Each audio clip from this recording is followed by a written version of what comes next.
Think about like one of the biggest successful tagline from iPod is 1,000 songs in your pocket, right? That's like why you can do that. Like that is really the core value of the product. You think about if that time the Billboard lists like 10, 50 features, but would you buy it? Probably you're not. Like who cares, right? Hello and welcome back to Not a Minimum Viable podcast. I'm Rudy, and this is the show where we dig into how tech companies actually get built, sold, and scaled, one problem at a time. Today, I'm joined by Shawn Gong. Shawn has led product growth and monetization at Tinder, Grindr, Goat, and Root, and now he's CPO at Quittr, an AI-powered platform helping people manage behavioral addictions.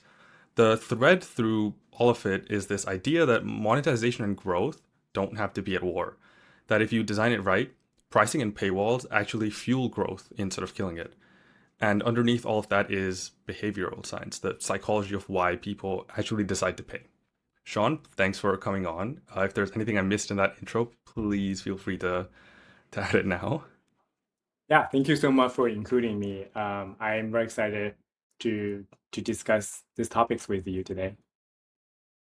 Perfect, perfect. So, based on our previous conversation, you've spent a large part of your career at the intersection of growth and monetization in consumer products. And one of the first things that you brought up when we first talked is the idea that product-led growth can mean very different things to different people.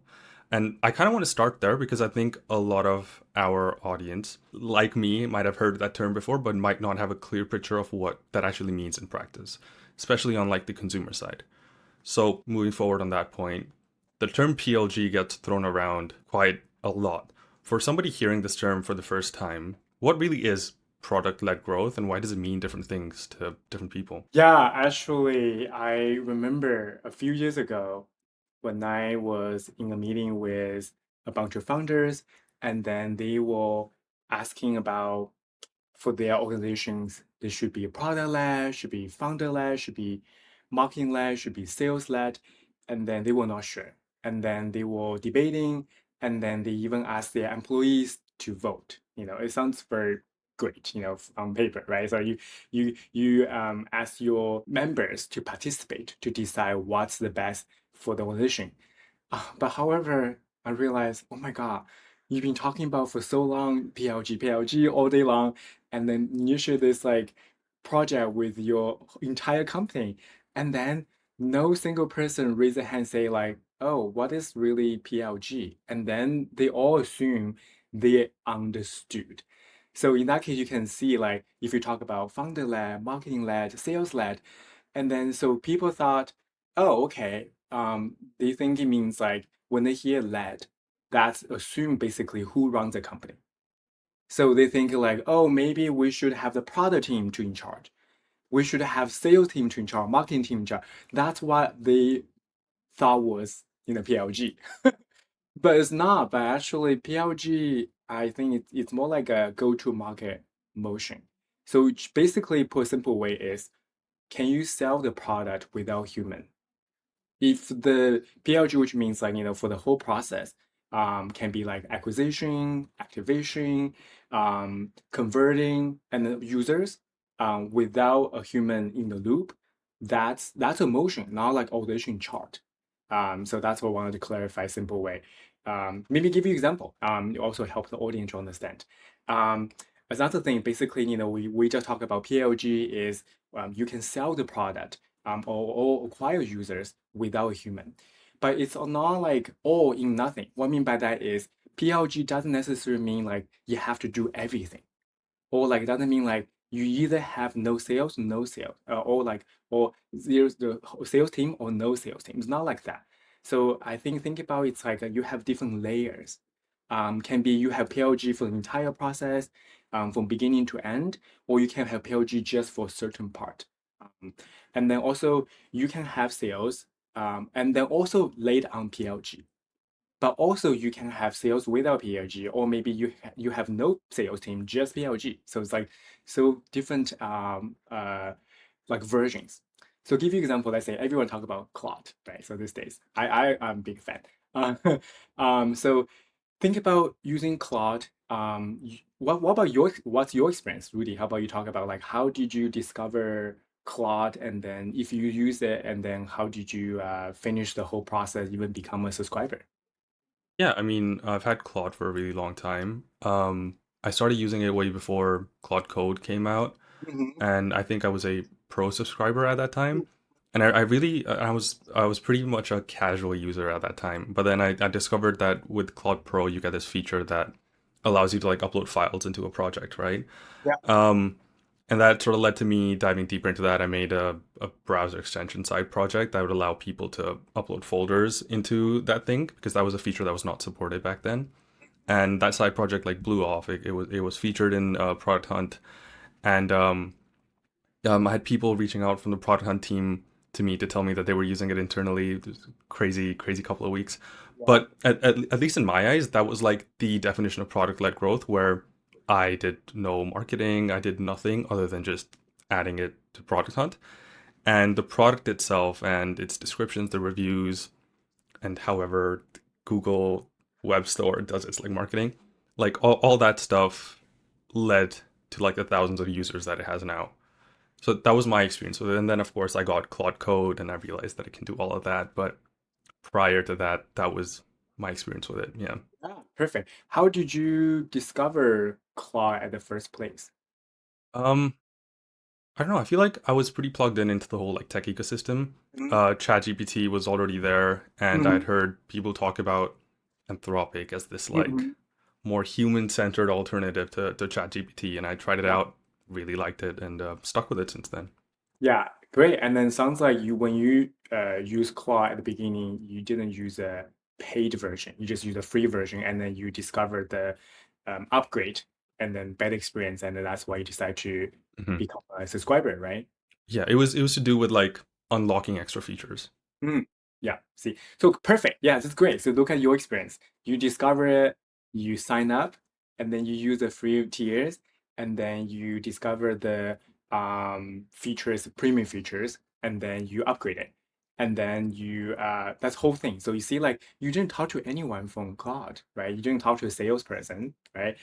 You did everything. So that's product growth. It's like it's a self-service. So that's what you did. But sometimes I'm sure you know, like on Topic also has a sales team because they have to not sell to us, you know, right? You and me, they sell to Fortune 500 companies, and then they have really more complicated requirements, usually security and compliance, right? So in that case, that's sales led. So you can see it's exactly same company, but they have two different motion. Really depends on the segment. So and the most company actually they probably hybrid. And I can give you another example. It's there is no product-led growth.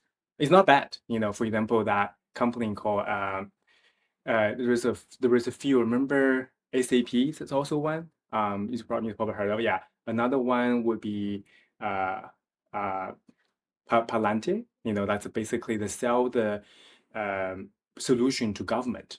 And then in that case, obviously, you know, we cannot have individual to sign up for that one, and then you cannot just buy it from the website. And then that's exactly they did that way. It's like by design, so there is Right. no Right. product growth. Right. So you mentioned this yourself, right? Like with Claude, to an extent, there was this idea of letting the product sell itself, Mhm. where at least to the everyday consumer, there was no notion of having a sales team reach out. It was self-serve, and like the feature paywall or whatever you want to call it would allow people to pay and allow the company to make money.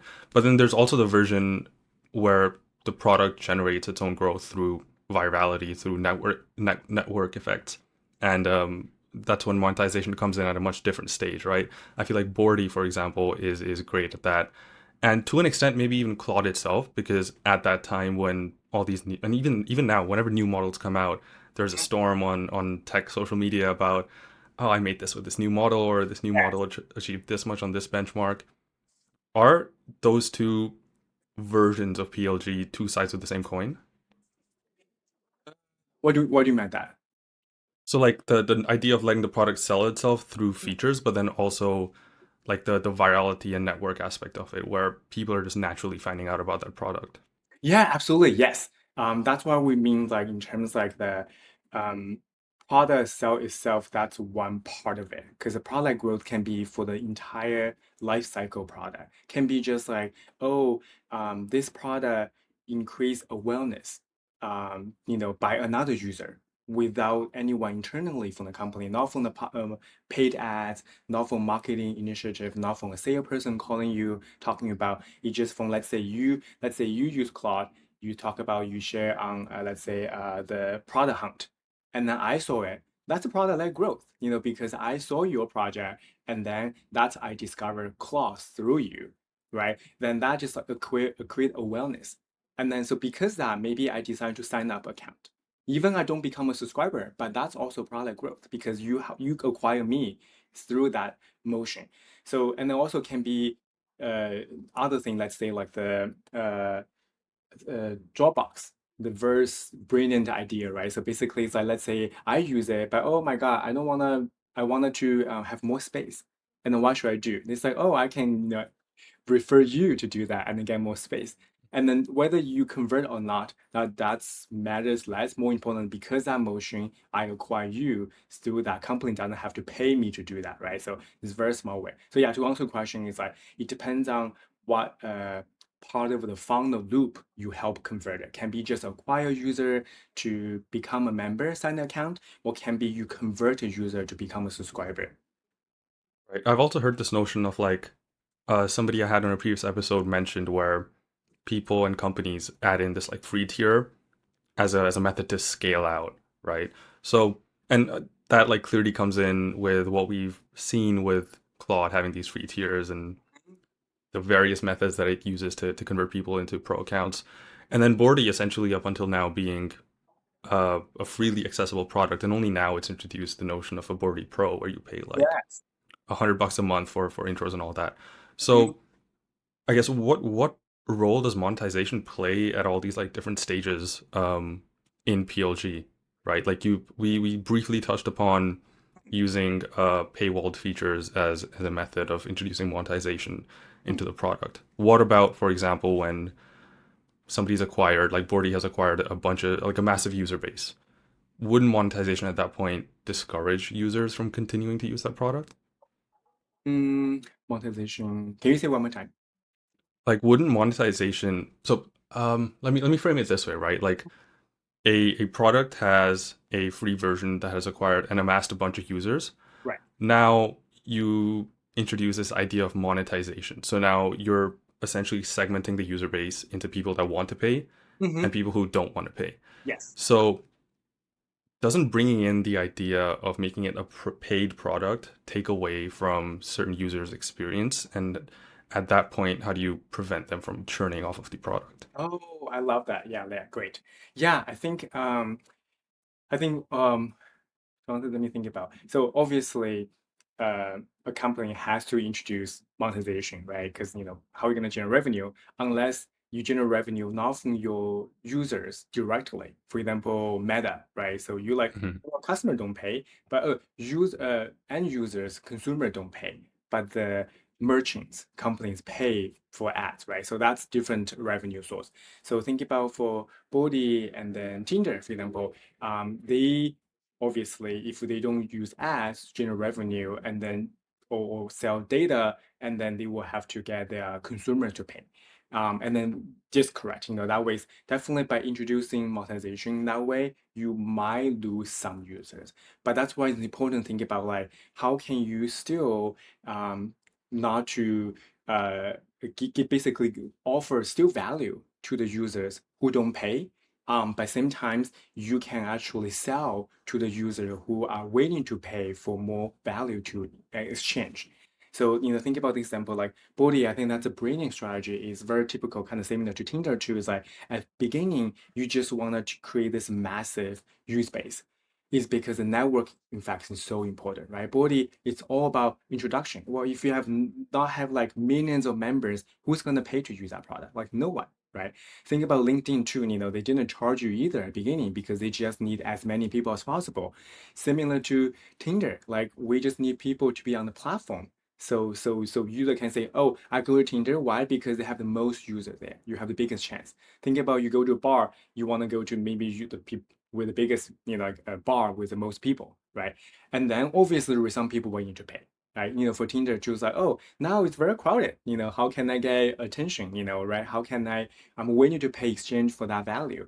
Same thing like, uh, like a bar, a lot of places you can pay to get like a line, your VIP table, right? So you can have better service. Always gonna have user to do that. Body similarly too. So probably some of us might not pay unless, but maybe for some founders, they definitely need to meet investors. $100 is nothing. Like definitely that's really easy logic, to make decision to pay. So yeah, to answer the question, is like when you lay on monetization, definitely you have to think about in terms like do you want to unlock all the features or you only unlock really more beneficial features? So you can think about what's the right setup for the segment so you can still please your free user, but same times capture value from the user who are willing to pay. Okay, I think this is a great point to touch on to the next topic, which is the idea of monetization as like a growth lever in itself, Mm, right? I want to dive into a couple of examples of what that looks like in practice, as well as touch on some of the behavioral science parts that mhm, power it. So in our previous initial conversation, you mentioned that you'd worked on the passport feature at Tinder quite a bit. mhm, So when somebody decides to pay for a feature like that, what's actually like happening within their head? What's like the underlying behavioral principles or cognitive mechanisms that essentially allow that user to cross that paywall? mhm. Yeah, I think it's so fascinating because this space is so complicated. So a few reasons. One is, um, I think for a lot of people, they really misunderstand this. What I mean by that is they think, even Tinder will make some mistake. So I noticed like we basically show the paywall, like a typical company, and then we list all the features. And then we also have different tiers. And then you show you basically give you a table or give you a try to visual way. And you can typical thing you have seen a lot of places for B2C and B2B products. Like, oh, for tier one, what feature do you have? And tier two, what do you have? You see that checklist, right? So we assume our users gonna make decision that way. But but turns out no, most people don't make decision that way. So I actually talked to some users. I could basically I can see that what feature they use and then what they purchase. So I asked a few questions. For example, I noticed, hey, some user bought the most expensive tier. So we have three tiers. The highest one, platinum. And I asked them, say, hey, it looks like you only use all the tier for the second one, gold. Why did you buy the highest one? And then you will think like, oh, well, they shouldn't make that decision because they will evaluate what they're going to use and then buy accordingly, right? No, they said, no, I didn't even know what your offer. I'm just waiting to pay for the highest one.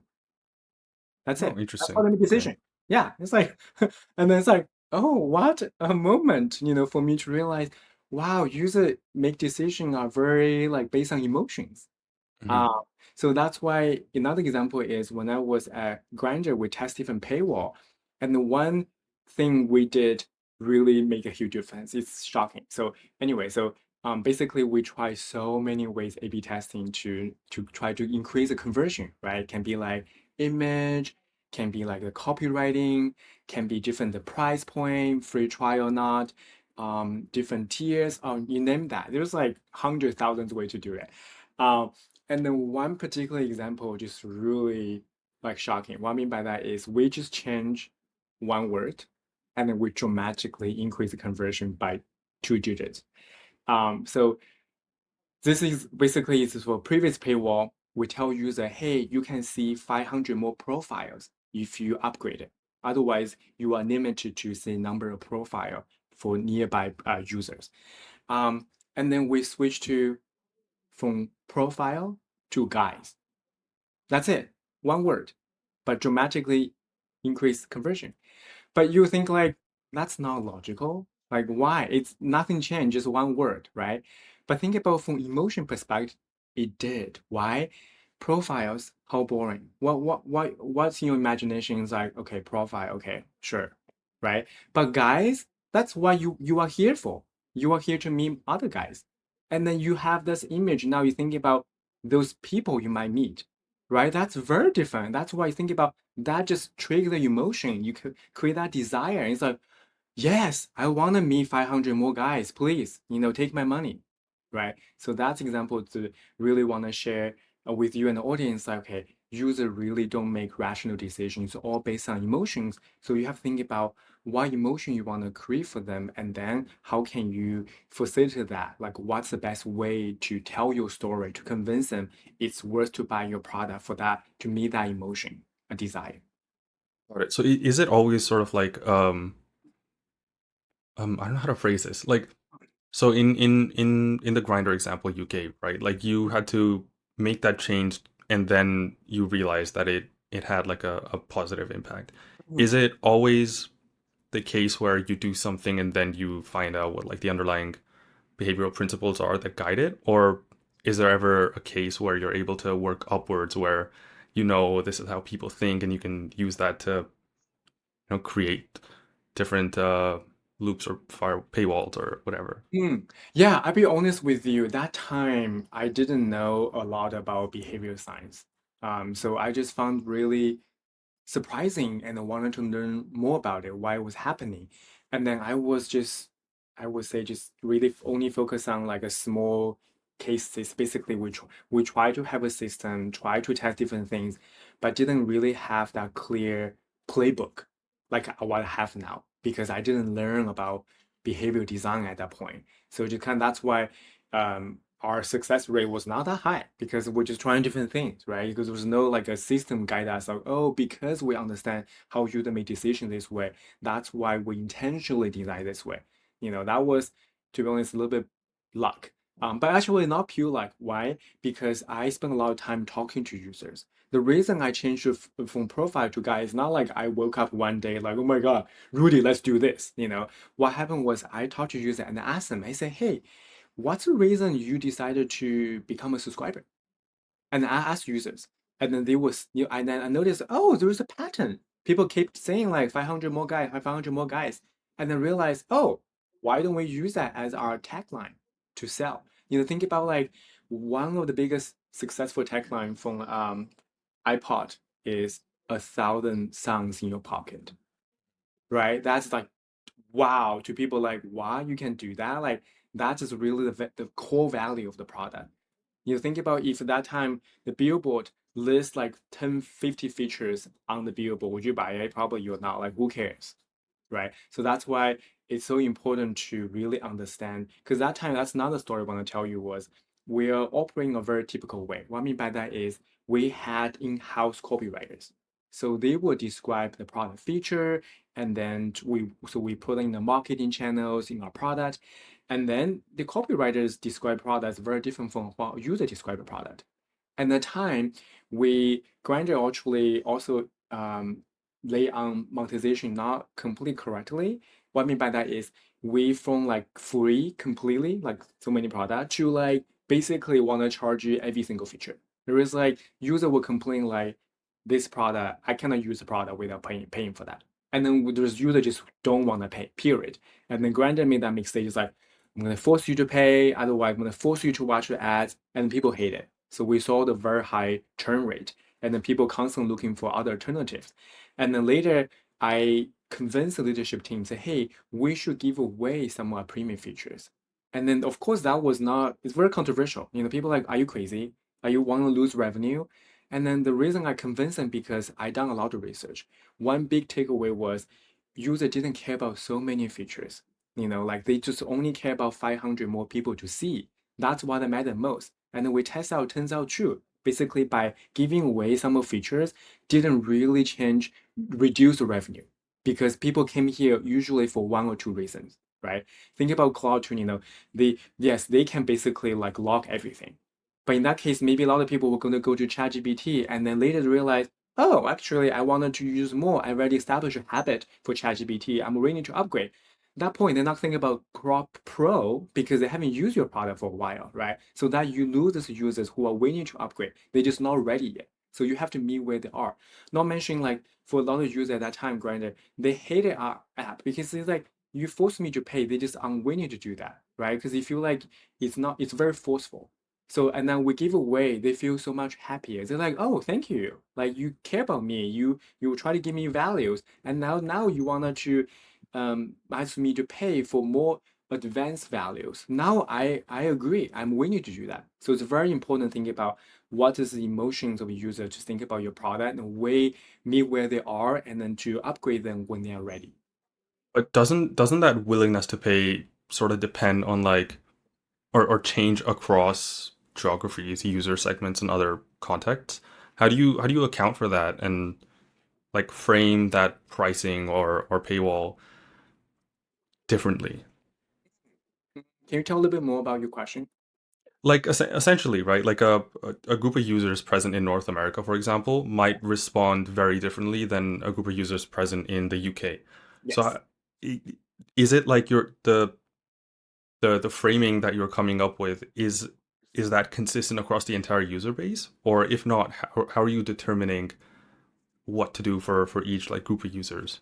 Yeah, I love that question. So that's not a mistake Grindr made at the beginning. So or not necessarily a mistake. It's like, when you're starting, it's kind of like I think it's this like a simple way to think about business. A lot of people say that. I think it's like you launch the product and then you fix the product because always something's not going to be land well with your Yeah. customers. You have to fix and then fix your business because at beginning like there is so many problems, like maybe like you don't have the margin, you have wrong pricing, all kind of problems you have. You don't have the right segment, so similar to Grindr. So launch it and they have to fix it, and then that fix the business, that's part of that phase. So when that came in, I realized, oh my god, we have never changed our price, and then we charge users all the same. And then we never test the price. So which means we had no idea like what user true willingness to pay are. And then for different segment or different users, that's why I started working on experiment. For obviously for different countries, what the price point should be. And how much we should charge. And then later, also another layer to lay on is like different subscription tiers. Because you have users who are willing to pay a little bit more, who are willing to pay a little bit low, and then so that's different. So to answer the first question is different countries. So that time without AI, of course, that was very difficult. So how I started with was to think about, oh, what's the I made a mistake. I actually want to share that story with you. So I thought, okay, so to decide how much I should charge for users should based on the economy per capita. So based on that, so for like let's say $10, US, maybe in let's say for like India would be like $1, for example, that ratio. So I thought that's the right way to do it. And it was a little bit complicated, so I just tried that way. Another thing I tried was, let's see what other companies have done successfully. So obviously that to me is like Spotify. They already done global pricing optimizations. So I use that as a reference.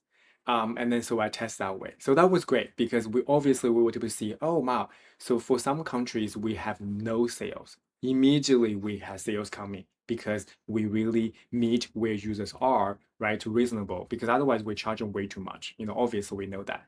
But one lesson I actually learned is you you have users even from this country by average, their willingness to pay is much lower. But for your particularly target users, they actually might be willing to pay the same as your home country, or not, maybe not that dramatic difference. One bit by that is think about like iPhone. Do you think iPhone really charge dramatically less in India and China? No, Not right? not from my experience, no. Right? So because they know like, okay, our my device is different from Google, right? Android, that they have that different tiers, right? Can be complete free, can be dirt cheap. But iPhone is not. iPhone don't position themselves as every person's phone necessarily But globally, right? but isn't that a function of the brand that Apple has built up and not the product itself? Yes. So yeah, to answer your question, yes. So think about that. For the brand itself, it's more like a premier product, Hmm. right? So that's why they position themselves. That's why they are not willing to lower the product to basically just for sake of like a purchase to sell it. But same time, you can see Apple also later change. What I mean by that is they sell their older versions at much lower prices. They also have different models, right? They have like the expensive one also have like middle one and the cheapest one. So you can see also Apple start changing this because you realize, oh wow, I already almost maximize my target users. Now for me to expand, I have to sell lower tiers to users who have lower willingness to pay. So to maximize my revenue. But same time, that doesn't damage my brand because I still have the high end to the high price to the user who are paying the most. So that's why I discovered. So for example, for our product, let's say in India, we notice like some of users willing to pay as same as the United States because they have money and then they are willing to use our product way. But what I'm trying to say is kind of you call out. That's more important to understand where how you position yourself. Like what's your brand? So don't just lay on monetizations without thinking about that first. A lot of what you said seems to me to be related to like the idea of like doing experiments and setting up this growth engine to see what works and what doesn't, right? So I want to dive a bit into that. Like what is a growth loop, right? Like is it just an experiment or are there other factors that come into play that make it slightly different? How do you design those and build those? So why don't we start there? Like what really is a growth loop? hmm Yeah, a growth loop basically, how we talk about this concept is um, historically, or actually these days, a lot of people still do. They talk about funnels all day long, right? But the funnel, the problem is it's linear, right? And then which means that is like, um, let's say like talking about let's say Rudy, so you sees paid marketing ads and then you convert to sign up and then you upgrade and you become a subscriber or something like that, you buy the product and that's it, right? So that's finished. So and then basically if I stop that and then won't be able to acquire people like you, right? Because you will stop that channel to convert yourself. So that's like a funnel. It's like linear, that's it. But loop means like, how can I grow like this way? That's one can be like, oh, for example, um, I'll talk about like what's one, let's say uh, Dropbox example, right? So you basically you refer other people for your own sakes, you can get more storage to use. And then by doing that, you create a loop because you constantly gonna bring more people to us. So that's not a linear path. So that's what I mean by we think about loop. Right? Like So it's recurring. Yes, exactly. Okay. Yeah. Yeah. So it doesn't end immediately. And then so that's very important. And then can be similar, we talk about PLG can be so many different ways. Can be just that you acquire users.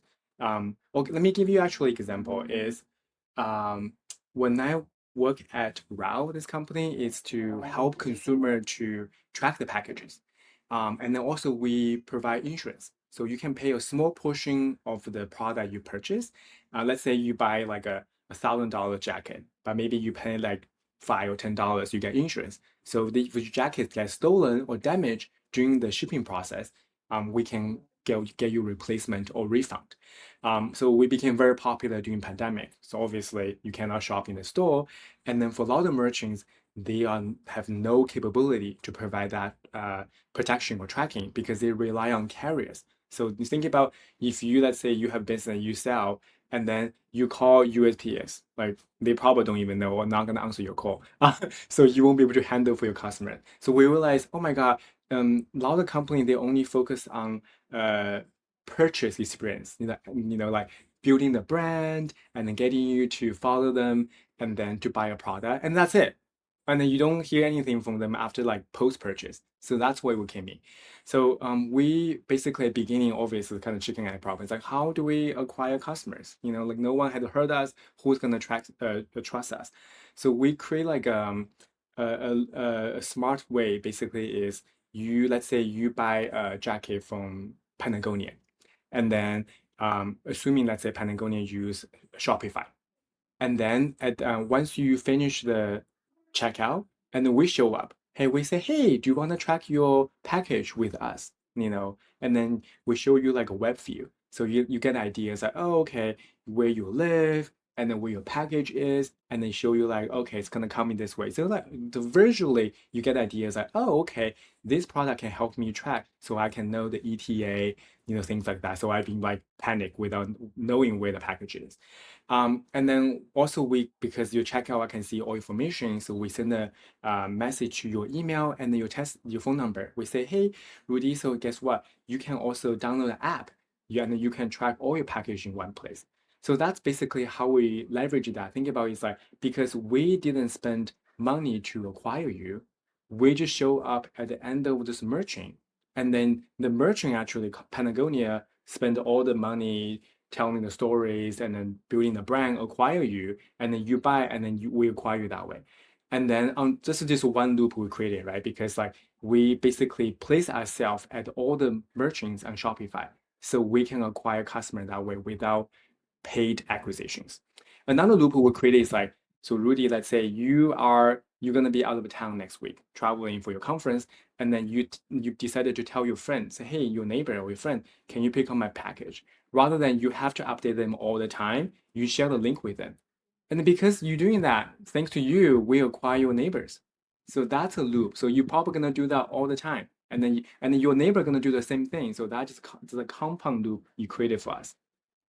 I'd be interested to learn how network effects and growth loops interact because from what it sounds like, the sort of growth loops you set up when you have 0 to a few customers is vastly different than what you would set up when you do have an existing user base.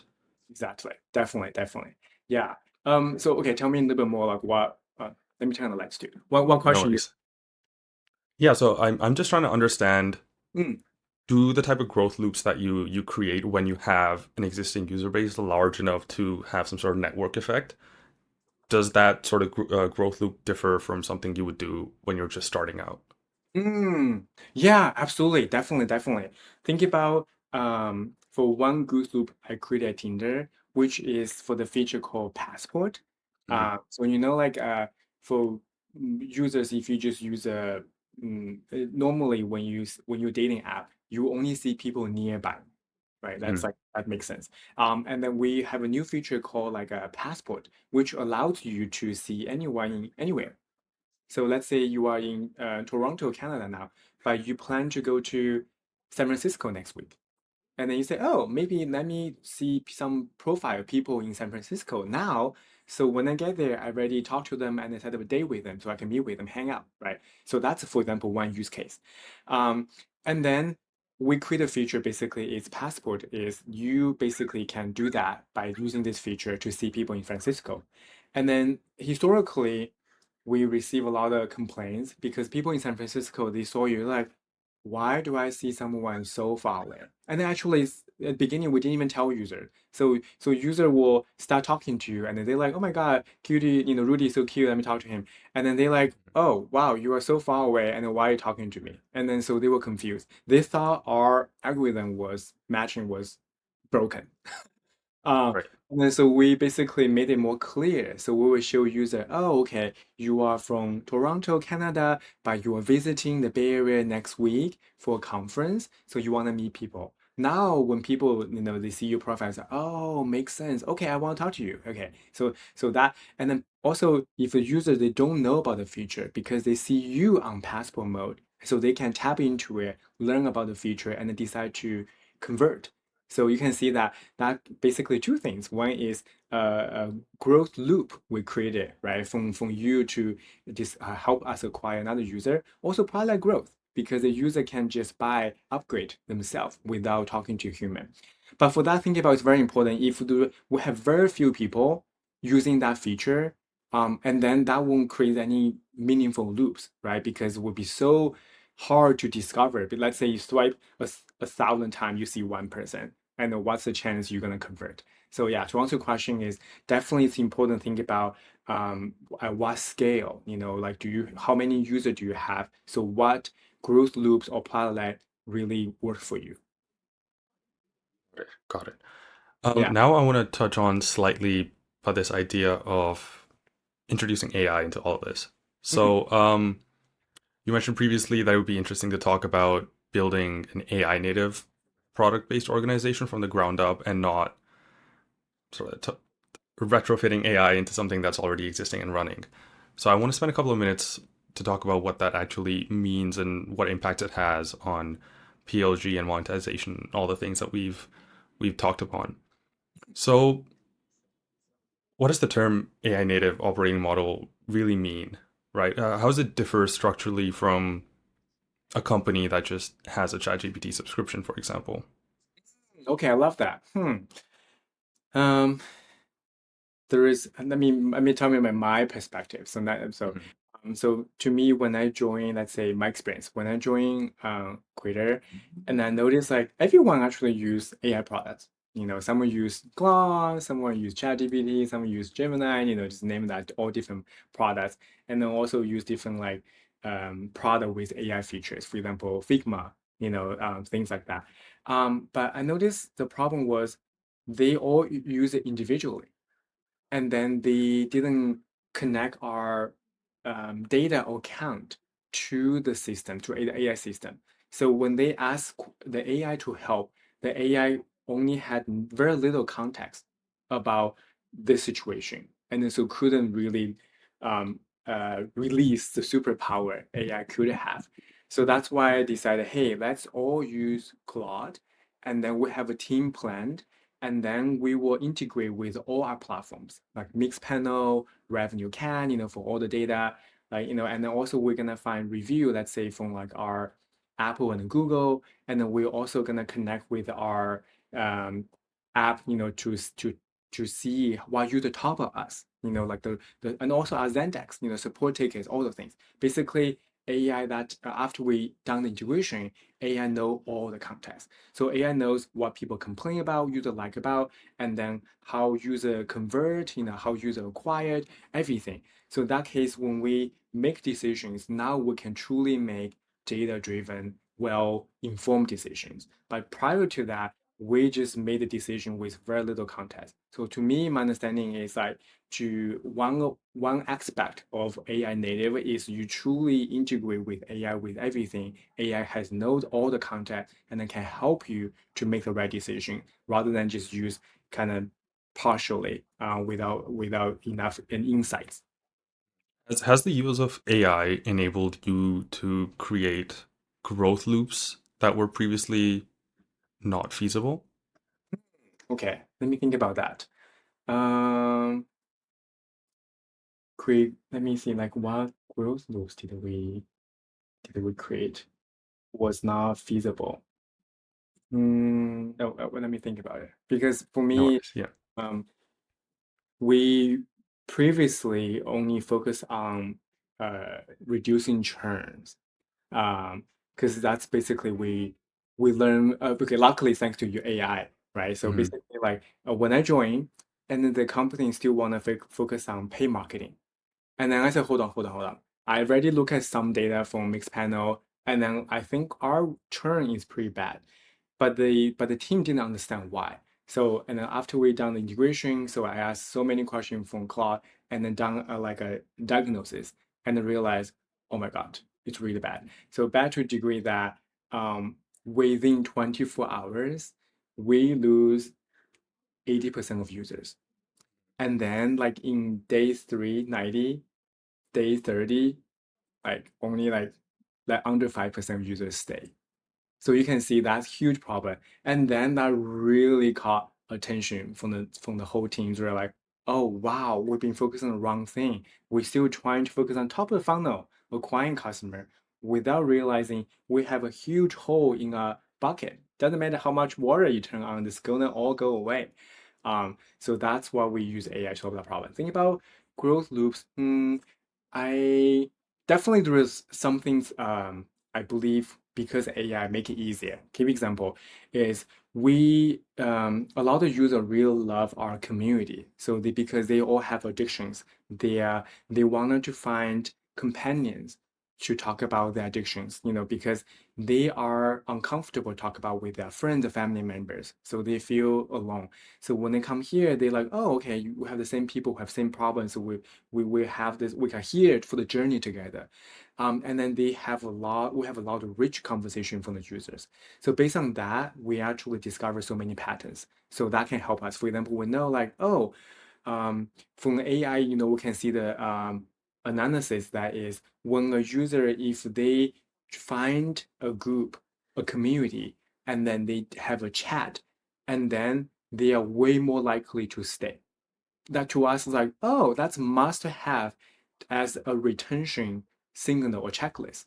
So that gives us the idea is like, okay, we have to get people to find a community on day zero. So in that case, day one, they have a reason to come back. So this app is live, and then the people depend on them. They have a companion there. So for example, that's important analysis we learn from AI, and then can create like something like a loop like that. So, okay, for day one, how can we find someone to get another user? So that's actually what we're working on. So I'm glad you asked. So we create this feature called um, accountability partners. So basically, it's like you can, as the name suggests, it when you join, we have another user who reach out to you and say, "Hey, I'm here for you. So let me guide you and then let's talk." Right? And then that user help us, to keep the other user return and more engaged. So that's a loop we learn because the AI give us that analysis that what's important for that uh, suggest user can stay or not based on what the feature that you use. Got it. So it's more like the AI is surfacing information that you might have missed previously, and Hmm. that is helping you make better decisions regarding what to prioritize on as you're deciding how to like operate the company, right? Exactly. Particularly for like a small startup because there's so many endless things to work on. So Mm. I use that energy like to my team. It's like our house is on fire. There's a fire everywhere, every Yeah. day. And so that's why it's not like without AI we couldn't do it. It's the AI make it so much faster to do. Like basically Mhm. now you have no excuse to not to find out the problems because you can use AI integrate with everything. Just ask questions, you'll be able to find out very quickly. So not like old days, you can say like, oh, I have to wait for my data science team to get back to me. They're busy with other project. Got it. Got it. Okay, and before we close up, just want to ask you one final question. So, based on our conversation, I guess it's fair to say that you sit at the intersection of computer science and behavioral psychology to an extent, right? And now add AI on top of all of that. So, for people building consumer products right now in 2026, what's the one thing that they should understand about why people actually pay for things? And this is extremely important, especially to know, especially because with AI, everybody is suddenly like, I can build this on my own, right? So how do you at that point really encourage people to convince them to pay? Yeah, to pay. Yeah, that's true. I think for let me think about it. So you asking how do we convince people to pay? Okay. Hmm. Yeah, I think it depends on what leverage you have. For example, um, some certain product because they have really deep network, it's hard to compete. Tinder example, right? So anyone can create dating app. Like every day, I have I have founder reach out to me like, Sean, I'm creating a dating app. Can you help me with this? So sure. But the challenging is like, how can you acquire massive user to be on your platform? Right. So that's why it's important because I mentioned too for dating apps, so many people they come back to big ones like Tinder, Grindr because you have the most users, right? Think about examples like everyone can open a bar, can open a pizza shop, but particularly like a bar. But how can you location everything matters? How can you always have the best user, most users there, and then people wanted to go to that place, right? Think about like places, let's say like West Hollywood. Is some like bars they don't have the best food, they don't have the best drinks, they don't have the best facility, but just because it's so well known, people always go there. So that's why it's so hard to compete. So I think to answer the question that is you have to think about what leverage you have and then that's very important actually talk about growth. One word we use is called defensibility. So basically not just focus on acquisition, retention, monetization. defensibility. Like, you have to think about how can you prevent a new player coming. And then I'm glad you asked the question because with AI now, the barrier to entry is so low. Anyone can just create a product. And then I also learn from so many founders all day long, just ask like, how can we build this B2B product ourselves? So some products hard, think about like Salesforce, right? Because they spend so many years integrated with so many things, and then with that much rich data, it's really hard to just simply build a product, do the surface thing without that deep uh, configurations. So that's why, I think about like, okay, I think basically for founders, I really encourage you to think about this very early on. Don't wait until a player coming and then you launch and it's like, oh my God, it's too late. And you think about this Claude and then OpenAI too, right? OpenAI, who would, early days, who would think this tiny startup on topic would be able to compete with OpenAI? Now they value more. It's all about product strategy, right? Think about like OpenAI, they didn't have very clear value proposition. They like try different things. You try like the video editing, and then they do the coding. But for topic, they have very very clear mission, and then they are very consistent. And then that's why they win the market. And also they focus on MCP, right? They integrate with everything. But OpenAI focus on building the best model. By the end of the day, these days, who care you have the best model? But if you cannot integrate with everything, I'm not going to use your product. It's not useful. It's not useful for me. Sounds good. Okay, and with that, we're reaching to the conclusion of this episode. Shawn, thank you for coming on. This was great. For everybody listening, you can find Shawn on LinkedIn and on Mentor Cruise. Both links are in the description below. If you got something out of this episode, please subscribe on YouTube and share it with somebody who's trying to figure out how to monetize their product. Thank you for coming on, Shawn. This was My great. great pleasure. Thank you.